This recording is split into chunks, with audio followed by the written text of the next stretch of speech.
ఆడది ఏం చేసినా తప్పే, ఎందుకంటే ఆడపిల్ల కాబట్టి. నవ్వితే అమ్మో ఆ పిల్ల చూడండి బుద్ధి లేకుండా ఎలా నవ్వుతుంది అంటారు.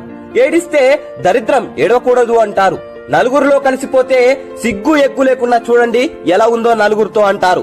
నలుగురితో కలవకపోతే ముచ్చుమోంది అసలే కలవదు అంటారు.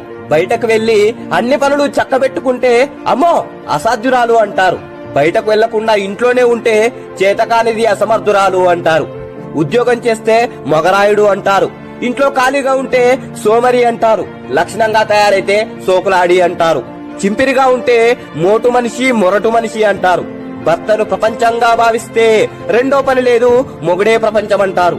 భర్తను పట్టించుకోకుండా హద్దుల్లో ఉంటే దానికి పొగరు పెట్టు చేస్తుంది అంటారు. ఇవన్నీ ప్రతి ఒక్క మహిళ ఏదో సమయంలో ఎదుర్కొంటూనే ఉంటుంది. కానీ తానెక్కడా కృంగిపోదు, ఎందుకంటే స్త్రీ కాబట్టి. Download ShareChat.